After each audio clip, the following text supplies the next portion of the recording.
side of the Eden and takes care of the Goyim. Hashem Yisborach means he stages the Milchama. He plans it. He makes the Milchama.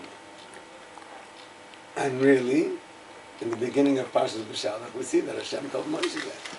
Hashem told Moshe, the whole Eitzah, went to the Midbar, go back, so that Paroi should think that you're lost, and you're all bewildered, and he'll come and attack. Hashem staged the Milchama. He made things, he planned it out in such a way to draw Pari and the Mitzrayim into this war. So he staged it. In order to win, in order to be called the Befaret, because to get him to Yam Suf, in order to make the whole nest of Kriyas Yam Suf and everything that came along with it. And that's what the Mefarshim also explain. Omar Oyev. It is a whole pasuk that talks all about what the enemy thought, what they said, what they planned on doing. How does that get into the Shir? Every pasuk of the Shir is talking about the greatness, the strength, the nisim, what Hashem did to the Mitzrayim, how he pushed them down, how he conquered them, and how the opposite of what Hashem did nisim for us, with making it walls, see-through, food, the ground was hard, we can walk, we have to walk in the mud. So here where do we come? This pasuk talks about the plans, the ideas, the thoughts of the Mitzrayim. Oma Oyev, Eridoiv, Asik, Achalik Shalom, the whole pasuk. T'mayim Nafshi, Ori Chai B'ter Shem Yadi. That's all the Goyim planned on doing. Why? And it's a separate pasuk by itself. Why is that a pasuk in the Shir? What is? So I heard this word, and recently somebody told me it's from the Sfasemes. I don't remember seeing it inside Sfasemes, but somebody told me that's Sfasemes. Because it says it by the 10 Makkos in Mitzrayim, it says it, the Pharaoh is destroying called the Zohar Kodesh. That every Makkah that the Eibishter brought upon the Mitzrayim, which pushed them down, the Gashmis and Beruchnius, it killed also the Koyach of Tumma, of the Zohar. Rashi says it, the first Makkah against the Yam, the Nilas, which was the Avodah Zarah. So the Eibishter was not only hurting them begashmias, he was also taking away the power, the tumah, he was pushing them down till the power. He said Hashem Atzadik, till he was breaking their nefesh also, the tumah. And as he was breaking the tumah of Mitzrayim, simultaneously he was building up the kedusha of Klal Yisrael. No go from Mitzrayim, v'rafel Yisrael.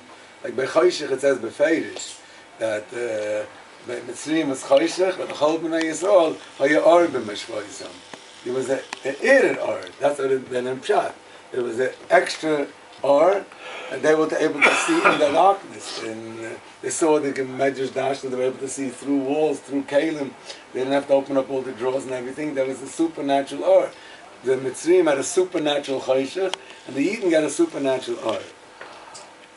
So, the Eibishter gave the Mitzrayim Kodesh. He gave them in Tumah, he sort of allowed them to have sort of supernatural powers of Tumah, so that by Kriyas Yamsuf, when he wipes them out completely, the Yidden would get that. Now, the Mitzrayim did something here, the Ramban, somewhere in the beginning, like before Sheni Shlishi, he writes the stupidity, the absurdness of the Mitzrayim. After suffering the 10 Makkos and seeing everything is supernatural, the Yidden have no teva. Why do you go chase them? And then you see the Yam splitting, and you still go chase them. It doesn't make sense. It does not make sense. But the Koyach HaTumah was so strong, they were drawn, and but they write that this is also sort of a nest that Hashem made that such a thing happened. So Hashem gave them supernatural koyches. They didn't look at the teva. They didn't look at. In other words, they weren't working with seichel. That's what I meant with teva. They weren't working with seichel. They weren't working like a human being works. It was super koyches that drove them above what a human being would do. And so when they drowned and they were lost, all these koyches went over to the Yidden. So all the psukim, Oma Oyev, all these koyches, all Oma Oyev, Ered of Asik, Chalik Shalom, was saying that the Eibishter did it because he wanted to give us.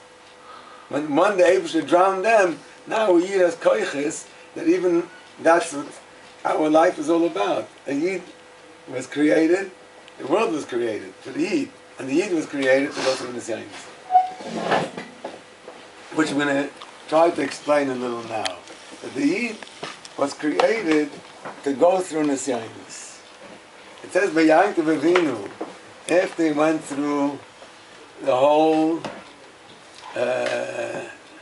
all the struggles of his life, all the hardships, with Lavan, with Esav, and with Dinah, with Yosef, no, before Yosef, right before Yosef. So it says then, in the beginning of Parshas Vayeshev, Rashi brings the Medrash, Bikesh Yankiv Leishev B'Shalva. He wanted his life to end peacefully. It's about time, I had enough. And so the Eibush said, Leidayin, it's not enough tzaddikim of Shalva and Adam Haba. They want Shalva and Adam Hazeh. So what, Eibush is stingy? What would we say? He's supposed to get Shalva in both worlds. What's the problem? What's the kasha on Yaakov? He wants to have Shalva. Why not? Who then is supposed to get it? And I just want to say for one, there's a big difference between Shalom and Shalva.